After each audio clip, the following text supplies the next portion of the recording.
the truth is still out there. Is the answer really 42?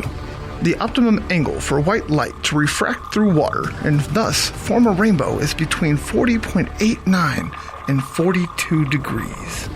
The number 42 was the first number to be retired from any professional sport. It was worn by Jackie Robinson, the man that broke the color barrier. There are two physical constants in the universe that are the speed of light and the diameter of a proton. It takes light 10 to the minus 42nd power seconds to cross the diameter of a proton. 'Cause Google says so. Welcome to the Answers 42 Network and Breakin Broncos podcast. I am your host, Daniel Wetstein. Today, we have another loss to dissect and a new opponent to preview. We talk more about Drew Lock and why this is not further proof he is not the guy. We go over why the blame falls on the offensive line and how this position is the true bugaboo of Elway and not the QB position. And as always, I give you my best bets for the Denver Broncos versus Miami Dolphins game. Before we get started, I would like to pause for a word from our partner, William Hill. William Hill has 86 years of gambling excellence behind them across the globe, with a footprint in 16 countries and counting. You have no better opportunity to bet on yourself than the sportsbook started by the average Joe who bet on himself all those years ago. Their namesake, William Hill. Use the promo code, the answer is 42, all in one word, to get up to $250 in free bets with your initial deposit. All right, with the bills paid, let's get to it. Your Denver Broncos got thrashed by a divisional opponent that was completely beatable. As was discussed on our last live on November 9th, these two teams were not nearly as separated as the final score would have you believe. But when you mix in an offensive line that can't stop a pass rush with a pass rush that can't get to the opposing QB, you get a final score of 37-12. That final score, though, unlike most like to spew, did not further the divide. It also does nothing to prove or disprove Drew Lock as the quote-unquote guy. Philip Lindsay ending the game with 4 total touches. Deontay Spencer inexplicably taking the ball out of the end zone on the opening kickoff despite perfect coverage by the Raiders and ending up on the 3-yard line after an illegal block penalty. The defense being unable to even hit Derek Carr. AJ Bouye being torched on almost every coverage snap and making business decisions on every tackle. Their special teams not being able to cover kicks with any semblance of competency. An offensive line that allowed 8 QB hits and 2 sacks. A defensive front 7 that gave up 203 net rushing yards. A defense that could not get off the field in the third quarter. The Broncos had 4 total offensive plays in the third quarter combined. Total. A defense that allowed 37 points even though the opposing QB only threw for 154 yards. An offensive coordinator that refuses to feed his best offensive player, Philip Lindsay, while continuing to feature the arguably worst running back in the NFL this season, Melvin Gordon. An offensive coordinator that refuses to do what is best for his QB and calling plays that the offensive line has no hope of holding up for, forcing his QB into constant bad situations that end up making the bad decision seem like the only one. A group of maddeningly inconsistent weapons on the league's youngest offense that outside of Jerry Jeudy cannot get separation on a consistent basis, leaving the young QB to try and force the ball into double and or triple coverage to him. And that is not the entire list, but should be enough to show you the 4 interceptions everyone is focusing on is a false flag. I again will repeat, no one, and I mean no one, knows whether or not Drew Lock is the guy. Not me, not you, not anyone. I have a feeling I will be repeating this several more times before the end of the year. But I'm not beating a dead horse, as now not only have the fans lost it, but the entirety of the local media has as well. I am not an apologist. If you don't believe me, go back through my catalog. I pull no punches, but I never punch an innocent party. And yes, Locke is an innocent party. The man has not had the same offensive coordinator for consecutive seasons since he was in high school. That is not an exaggeration. Look it up. Not one time since his senior year in high school has he had an offensive coordinator for more than one season. He has never had a true QB coach before the NFL. Everywhere he has been the big fish in a little pond. Now he is a fish in the giant NFL pond. He was never truly coached up in college. How could he be when the guy that was supposed to coach him up changed every season? He has yet to have a full NFL offseason with any coaching staff. His 2 off seasons have been stunted by 1, being a rookie and not getting into an NFL facility until mid-May in 2019, and 2, we all know about 2020. He has yet to have the same starting 5 offensive linemen for consecutive games. Seriously, think about that. He has not had 2 consecutive games with the same offensive line. Out of his 11 starts, only 5 have come with Courtland Sutton and Noah Fant. Add Jerry Jeudy into the mix, and that drops to 2 games total. And his coach has no intention of benching Locke for anything other than injury. So please, stop it. He's not going anywhere. Fangio and this team loves him. They have bought in. The only way he's sitting is for injury. So go ahead and listen as Coach Fangio answers that very question. Audio courtesy of DenverBroncos.com. Well, we're committed to Drew, and the more he can play, the better he'll be. And he's got to fight through this, like most young quarterbacks do at some point in their career. And we're going to continue to play him. So now you can stop calling for it. This team, coaching staff, and front office are all in on Drew and his development. Unlike the rest of us that sit in our armchairs and espouse what we would do if we were in charge, they get the full picture. All the things I have and will say, I promise you, they understand and have said internally. He has a defense that has given up 30 or more points in 3 consecutive games. And no, that is not fully on the offense and their inability to sustain drives and score points consistently. The stupidity that is the argument of the defense has stopped trying because the offense sucks is infuriating. This is nothing but ignorant know-nothings regurgitating the talking points of their favorite sports program because it jives with their baseless Locke haterdom. No QB drafted in the second round is deemed a future Hall of Fame talent. They are available in the second round for a reason. They have many issues that need to be fixed. You can't compare Dak Prescott and Russell Wilson's draft pedigree to Drew Locke's. Dak and Russell fell for one reason and one reason only. They were small. Period. Look at their draft profiles. That is the only knock on both. Lack of size. Something they could not improve on. No NFL team believed they could withstand an NFL beating. They had all the intangibles and none of the warts, but also none of the size. Locke fell to the second and no further because he had all the warts, but also had all the size and intangibles. Are you following me? Prescott and Wilson also went to a team willing to highlight their strengths and mask their weaknesses. And organizations hell-bent on providing them with the best protection possible, to varying degrees of success, of course. But take the Cowboys, for example. They have had the best or one of the best offensive lines every year since Dak Prescott has started playing. The Seahawks have invested 12 draft picks since 2014 on the offensive line.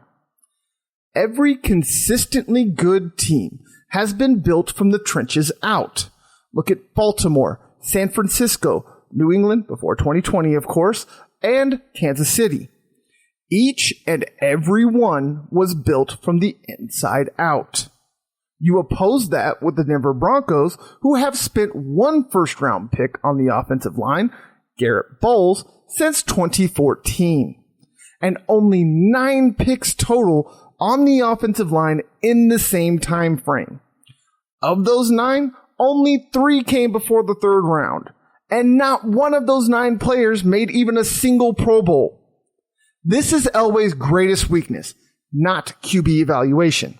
I know everyone wants to focus on Lynch to show how inept Elway is, but that is only because he was a first-round pick. Had he been selected in the third or later, no one would have batted an eye. And while he deserves criticism for that pick, even if you consider Locke a bust, he is only 0-2 in that department. He is now 0-9 on selected linemen, regardless of draft pedigree. This is why you can't develop a QB. It's funny to me how many people give David Carr a pass because we all realized it wasn't his talent, but the lack of talent around him that was the biggest issue. And this led to the fact that he was sacked at a historical level. Yet so many are destroying Locke for being in an almost identical situation. A team with plenty of skill position talent, but the absolute worst offensive line that could be put on a field and still be called NFL talent. As I have said many times, it doesn't matter how many 4-4-40s are in the route concept. If you have no protection, you never get to see what that 4-4 can truly do.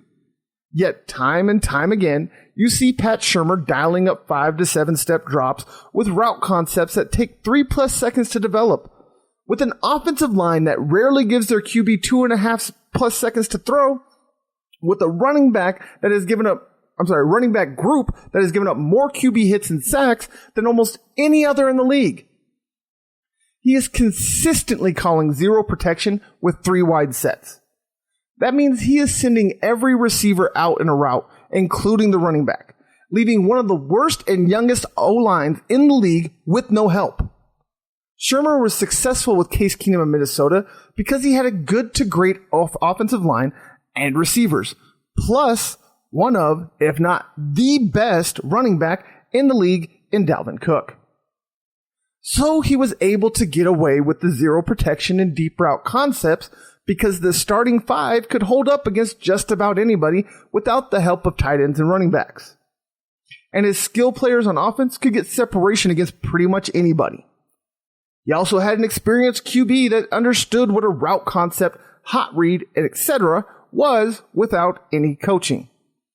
He has had none of that since he left Minnesota. As with Daniel Jones in New York, Shurmur absolutely refuses to incorporate any college concepts into his playbook. This is exactly what Greg Roman, Andy Reid, and Eric Bieniemy, Kyle Shanahan, Josh McDaniels, etc. have done to make some extremely less talented QBs like Nick Mullins, Matt Castle, and Brian Hoyer look like legit NFL talents, as well as bust players like Colin Kaepernick, Lamar Jackson, and Patrick Mahomes onto the NFL scene with mind-blowing performances like Cap and Mahomes in their respective Super Bowl runs. And after what the Kansas City Chiefs have done since Patrick Mahomes took over, no one gets to say this type of offense can't win championships.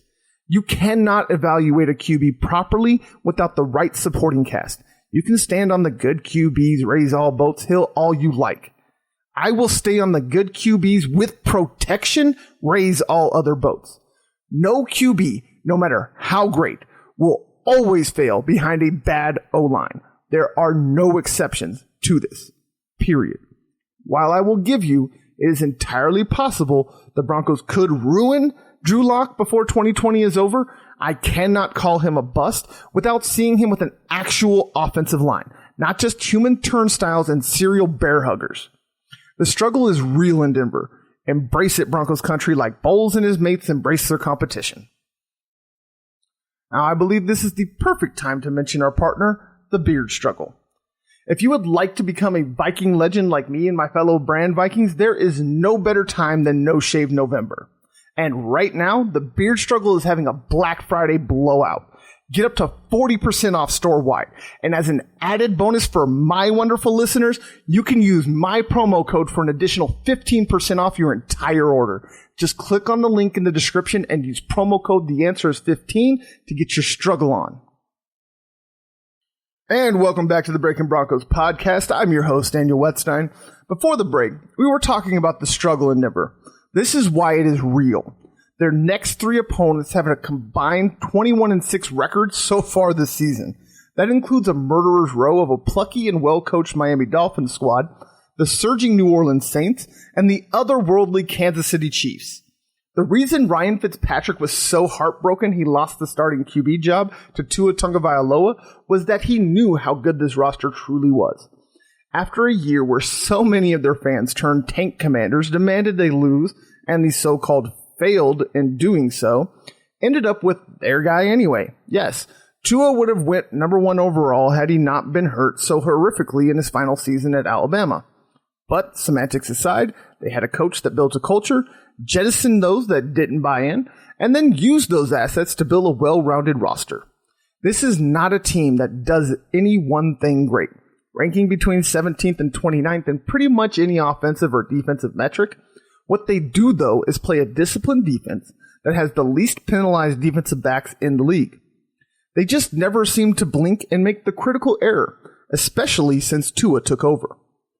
They have had 41 penalties accepted for 340 yards. The Broncos, on the other hand, have had 48 accepted for 436 yards. That's only a 7 penalty difference, but almost 100 total yards. That is the difference between the Dolphins being 6-3 and the Broncos being 3-6. It's not that much of a talent gap. It's a coaching and player buy-in gap. Now, I am not about to go and bash Don Fangio. Not only do I like my kneecaps, I like his defensive mind too. I do not believe he was truly given the ability to choose his assistants, at least not offensively, and his coordinators outside of Donatel, Munchak, and Shula are subpar or miscast. Every level of the Miami Dolphins has been coached up well, and it shows. Denver, however, has not, and again, it shows. On paper, this should be viewed as a winnable game, with or without Drew Lock. But turn on the tape and the differences are night and day. Rarely are Miami defenders out of position. They have been burned at times with bad matchups against better talent, but rarely do they mix up coverages and allow receivers to run free. Something those in Denver see far too often with an injury-ravaged defense. The Denver Broncos have gained more yards and points on offense. They only have 5 less total touchdowns than the Dolphins. They have given up less rushing and passing yards. They have more interceptions, sacks. And so what have the Dolphins done better than the Broncos that are tangible in the numbers to explain the gap in record? Points given up and scored per game. That's where I'm going to start. The Broncos have scored 20.7 points per game versus giving up 28.2 points per game. The Dolphins are almost the exact opposite at 29.9 points per game scored versus 20.2 points per game given up. The Dolphins' defense has given up a total of 182 points to the Broncos' 254. What is another major difference, you ask? Currently, the Broncos have 13 players and more than $40 million on injured reserve, with 22 players total when you include those that are currently not on IR. This is the worst in total cap dollars. Yes, it's including San Francisco, and 4th in the total number of players in the entire league per SpotTrack.com. The Dolphins only have 4 players and just less than $5.5 million on injured reserve with 9 players total. That's the 4th least total dollars and 2nd least total players in the NFL. Despite all those draft picks, Miami stocked up and used to restock the shelves in South Beach. The Broncos have the youngest offense in the league by almost a full 6 months, with an average age of 24 years old.